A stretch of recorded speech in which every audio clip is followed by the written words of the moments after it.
¿Crees ver cosas que nadie más ha visto? Creer en cosas que ya no existen o que jamás existieron atrae a psicólogos interesados en la percepción y el conocimiento. Conversamos sobre creer para ver entre amigos.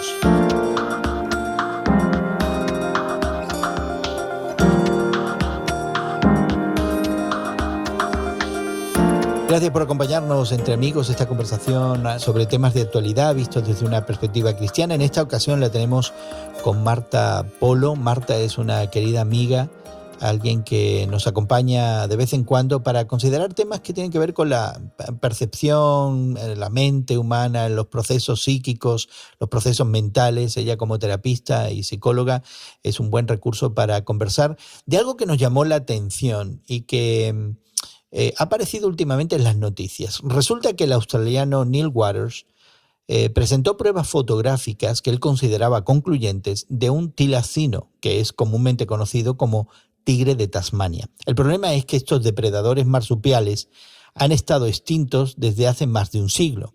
El diario norteamericano The New York Times dice que al final la fotografía mostraba a otra especie, pero no al desaparecido tigre de Tasmania. También añade que la confusión es común y que se repite con frecuencia. Hace casi 2 décadas se captaron imágenes de un carnívoro misterioso en Borneo que resultó ser una ardilla voladora. En ese tiempo también algunos fotografiaron perros escaldados y mapaches en los Estados Unidos, asegurando que habían obtenido fotos del chupacabras. Claro, hay que distinguir entre buscar al abominable hombre de las nieves o al monstruo del lago Ness como algo muy diferente a fotografiar un animal que se parece mucho a otro animal similar que ya no existe, que está extinto. De todas formas, el fenómeno de creer en cosas que no existen o que jamás existieron despierta el interés de los psicólogos, Marta, y yo creo que pudiera despertar también el tuyo, porque estamos hablando de la interacción entre la percepción y el conocimiento, de esta idea de que nuestras creencias y experiencias previas pudieran influir en lo que vemos o cómo lo vemos, y últimamente en la manera en que definimos la realidad. En un sentido, pues lo que recibimos, lo que nuestro cerebro procesa, pues viene a través de los sentidos que Dios nos ha dado, y el cerebro procesa mucha información, más allá de la información de la cual estamos conscientes. ¿Qué es lo que sucede? Bueno, este tigre totalmente ya no existe, pero las personas, como bien lo mencionaste, lo asocian con algo parecido. El cerebro hace una conexión automática y entonces dicen, este es el animal, ¿verdad?, el cual queremos ver. Eso se parece mucho al déjà vu. El déjà vu no es otra cosa más que una sensación de que hemos estado en un lugar, hemos conocido a una persona, hemos experimentado ciertas sensaciones que antes ya habíamos experimentado.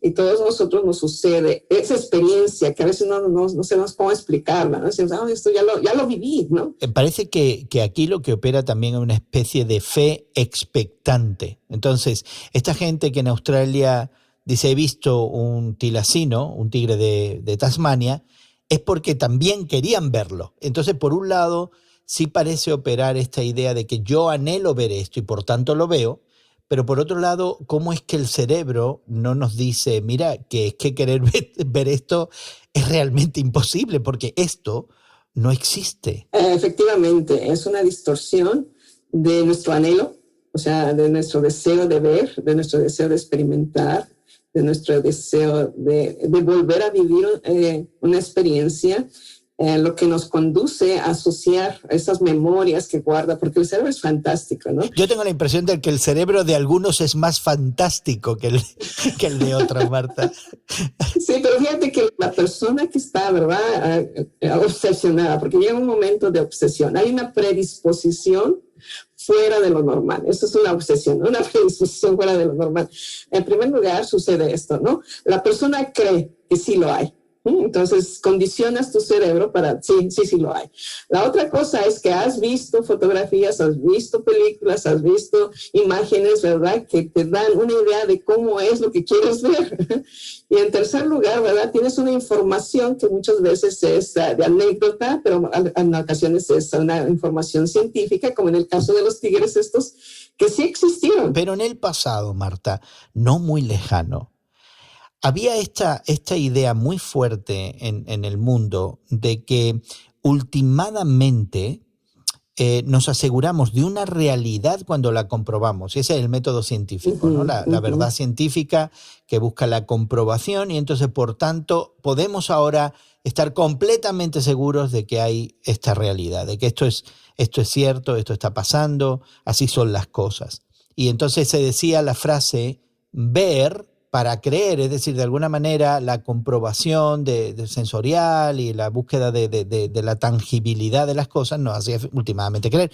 Pero ahora estamos al revés, parece que ahora es creer, según tú nos estás diciendo, para ver, ¿no? Y creo que ese ha sido un cambio importante en las últimas décadas, donde algunos de nosotros estamos poniendo aparte la comprobación, los datos, los hechos, la verdad objetiva, para creer cualquier cosa que se nos antoje simplemente porque pensamos que es bueno o porque anhelamos que así sea. Efectivamente, mira, tú sabes, ¿no? La época moderna se caracterizó por el pensamiento científico, pero ahora nuestra sociedad está en una etapa postmoderna.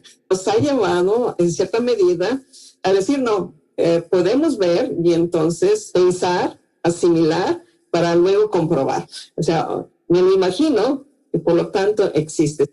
Y en ese sentido, siempre ha existido eso, pero ahora es lo contrario, es lo que buscamos. Y yo creo que esto está muy, muy conectado con todo el material que también vemos en las redes sociales, que muchas veces no tienen ningún fundamento ni oficial, ni científico, ni es de información fidedigna. Y nuestra mente tiende a buscar lo espectacular. Pues pongamos el dedo en la llaga, Marta, porque esto nos puede pasar no en el ámbito de lo fantástico, de la leyenda, de la anécdota, ¿no? Hemos visto algún ser misterioso, que no existe, que es mítico, ¿verdad? Pero como hemos visto ahora, pasa también en el ámbito social, en el ámbito político, en el ámbito económico. Todas estas maneras de creer para ver están operando prominentemente, quizás en detrimento de nuestra vida psíquica, social, emocional, nuestra actividad política, porque mucha gente se organiza basado en estas creencias estrambóticas, ¿verdad? Y de pronto pasan a la acción creyendo como verdad fehaciente lo que posiblemente no lo sea. Pero pongamos el dedo en la llaga, Marta, porque pudiéramos preguntarnos si la fe cristiana es una fe que requiere ver para creer o creer para ver. En un sentido, nuestra fe no está en el vacío. Nuestra fe está sustentada por evidencias de carácter, o sea, a través de la Biblia, por evidencias de cambio de vida, por evidencias de cambio de pensamiento, por evidencias de relaciones restauradas. Pero la fe en Dios va más allá aún de las evidencias. La fe en la cual está sustentada en nuestro creer de Dios, en nuestra teología personal, es que podemos entender quién es Dios de una manera, no tan solo, ¿verdad?, en pensamiento, sino que también la verificamos con esos cambios de conducta que hay en nuestra vida. Por ese interés social que Dios pone en nuestro corazón, por ese deseo de ayudar al que menos tiene. O sea, nuestra fe no está en el vacío. Nuestra fe en Dios es concreta en un Dios que ha existido por siempre y para siempre, sustentada por un conocimiento bíblico y ejercitada por una acción que vivifica, con una acción que construye. Y eso no lo podemos negar. Así que la fe tiene que dar realmente un fruto primeramente en el cambio que nosotros tenemos como personas, la manera de pensar, la manera de actuar, la manera de hablar, la manera de reaccionar. Y ese interés, esa carga que Dios pone por el prójimo. Quizás nosotros hemos perdido esa noción de una fe que colabora con el intelecto y que colabora con la evidencia, ¿no? Y es lo que tú estás apuntando, que sí es una fe que nos muestra algo, nos muestra a la persona de Jesucristo, nos muestra una tradición que se remonta a miles de años desde el comienzo del pueblo de Israel, se muestra como evidencias históricas, como evidencias documentales, y han mencionado la Biblia, y de pronto también se confirma de alguna manera lo que nos estás diciendo. Es decir, que una vez que aplicamos esa fe, como se nos ha mostrado evidencialmente, resulta que esa fe sí funciona en la práctica, sí da resultados como nos estabas indicando. ¿Cómo podemos recuperar esa fe? Porque tengo la impresión de que muchos, como hemos dicho, hemos dejado todo ese aspecto evidencial, ¿no? en otros ámbitos de la vida, pero también lo hemos dejado en el ámbito del ejercicio de una fe que se nos muestra como enraizada en la historia humana. Y hemos puesto todo eso al lado para creer cualquier cosa porque se siente bonito, digamos, y nunca vamos al documento, es decir, no creemos porque la Biblia nos los dice y porque la historia nos los comprueba y porque hay toda una tradición, sino vamos porque me lo dijo mi prima, o me lo dijo el último gurú religioso, me lo dijo o lo leí en la red social favorita, ¿no?